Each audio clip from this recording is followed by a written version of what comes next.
Hey everybody, welcome back to episode number 9.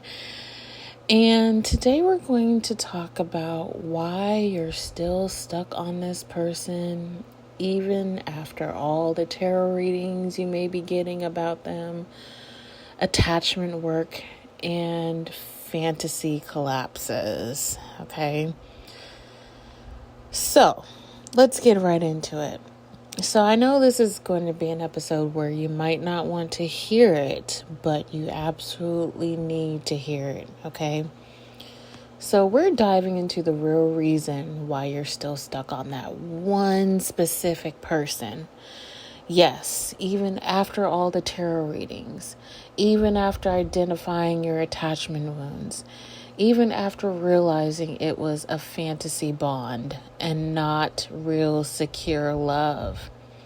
You've done the shadow work, the journaling, the cord cutting meditations, and yet you still feel that emotional pull. So today, I want to get real with you. Let's break it all down because the goal is no longer to just cope with the pain. The goal is to heal, reclaim your power, and finally stop putting your worth in someone who can't show up for you. And don't forget to like and subscribe, you guys. It does help my channel and push my videos out there, okay? So let's get into it. Why tarot logic and awareness isn't always enough. You've probably pulled countless cards, especially if you're a reader like myself, okay? Where you're wondering or asking the universe, God, whatever you want to, resonate with, okay? Where you could be asking, what are they feeling? Are they going to come back? Or when are they going to come back? Are they my twin flame or my soulmate? And you got some hopeful answers, right? You clung to the timelines. You believed maybe this means something is shifting. But here's the truth. Tarot can only meet you where you are energetically. If you're still coming from anxious hope, from craving, from emotional survival, your readings will only reflect that every single time. Hence, this is why I suggest you stop getting readings on this person and pulling cards on them if you're a reader yourself, for example. And I'm telling you guys, I had to do this too. I've told you guys countless times that this was one of the hardest things I had to stop doing. And eventually I did stop doing it. And it took me to get to a point where I just didn't care about him anymore. I didn't care to know what he's up to get to that point. Okay. It's not easy, but it can be done. So, as I was saying, the same goes with all the knowledge you've gained about attachment styles. You might not, you might actually know that you have an anxious attachment style and that they have an avoidant attachment style, for example, right? You might understand the cycle intellectually, but emotional attachment is not broken with logic alone. And this goes into the second part of this podcast, where you're still stuck on them because your nervous system thinks that it's love. Here's the deeper layer that nobody probably talks about here on YouTube. You're not addicted to them. You're addicted to the activation, to the highs and lows, the waiting, the crumbs, the false hope. Your nervous system is still wired to chaos, to inconsistency feeling like home. And I get it because I was there too. For example, when Taz would breadcrumb me, go silent, then come back like nothing happened. Ooh, man, I couldn't stand that. I'm sure you guys can resonate with that, right? My body would light up, not because it was love, but because it was familiar. So if you're wondering, why do I still think about them all the time? It's not because you're weak or desperate. It's because your body has not learned what safety, and love feels like. The fantasy bond is still active. Another reason you're stuck in the fantasy. That's the other reason, you guys. You're grieving not just the person, but the potential. The version they showed in the beginning stages. Ring a bell? The hope of what this could have been. If only they had been consistent. If only they had been healed. If only they had seen your worth. Oh man, I remember when I asked those questions too, especially when I was manifesting Taz back in the day, right? But here's the thing. You weren't in love with them, guys. You were in love with a projection. And that version, it was never sustainable. Because real love doesn't leave you questioning your worth. This is what we call a fantasy bond. And I've talked about, I remember in one episode, it was one of my earlier podcast episodes where I talked about chords that we have with people. And this, I don't know if I talked about this specific one, but I know I've talked about some of them. But anywho.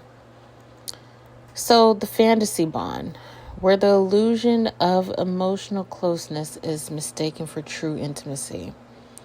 You were bonded to the idea of who they could be, not who they were consistently were and or who they are now, right?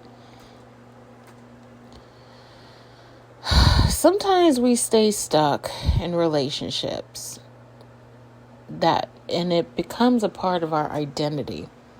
You centered your life, your healing journey, even your spiritual beliefs around them. Maybe they were your twin flame. Sound familiar? I've talked about this too. Maybe your whole TikTok or journal journey started because of that connection. Yep. Ding, ding, ding. Right here. Yep. I could resonate with that too. That's how mine started. You attached meaning to the pain. So letting go feels like letting everything go, right? It does feel like that. It makes you scared. Because that's the thing, you guys. Like, when I was manifesting Taz and stuff like that, like, when I first heard the term letting go, I was like, what? What do you mean let go? I don't want to let go of this person. Right? But they don't mean it exactly that, okay? It's letting go of the fantasy of them. That's what they're talking about. So, the mission, the purpose, even the future you were building in your mind, that has to go bye-bye, you guys, literally. But here's your wake-up call. You can have purpose without pain. You don't need a karmic loop to prove your spiritual strength. Your identity is not tied to somebody who couldn't choose you fully. You're not broken. You're addicted to the hope. If you're still stuck, it's not because you didn't do enough rituals. It's not because you haven't visualized or journaled hard enough. It's not because you're still hoping that they wake up and realize your worth. That's the hardest part to let go of. The part that says, maybe if I detach just right, they'll come back healed. I'm sorry, I had to laugh at that because that's not always necessarily true, you guys. Because here's the thing. Here's what really happens, especially in the manifestation community, what they don't tell you. And of course, a lot of them don't like to talk about attachment all the time too. But here's the thing. Like, you can think that, oh, I'll just detach from this person and then maybe they'll come back. But see, that's not always the case. What happens is that you can detach and let go of this person, do all the work you need to do. Of course, not only just do it for yourself, but do it because it will help you allow for the right love that you deserve to be in. I'm sorry, guys, trying to put my words together here. it's to help you attract in the right love for you. Okay, the love that you truly do deserve. But not just that. See, the other person has to decide. They do have free will. Okay, I remember I used to press on this that they didn't, but they do, you guys. Okay, they do have free will. They have to be the ones to do the work in order for the relationship to work. Because if they don't do the work, and if they don't do it for themselves, their behavior is just going to remain the same. Okay. That's the real truth about it. A lot of people are not going to tell you that, but I'm going to tell you that because I know. All right. But you have to be honest with yourself. Are you healing to get them back? Or are you healing to finally choose yourself? And I just said that too. Like, are you literally, you got to be doing this for you too. Don't be doing stuff just for them, because they'll be able to feel that too, you guys. If you're not coming from a genuine place of doing this for yourself, it's just not going to work and it's going to backfire. Okay. And they'll know that, even on an unconscious level. So if you're still secretly waiting for them to show up changed, you're not actually detached. You're just silently suffering. So here's what actually sets you free. And this is what breaks the cycle. Number 1, radical honesty. Admit they don't have the capacity to love you the way that you need them. Okay? Number 2, emotional safety. Start giving your nervous system a new experience. One that feels calm, not chaotic. Number 3, daily detachment rituals. Visualizations, womb work, whatever works for you. But it needs to be embodied, not just mental. Okay?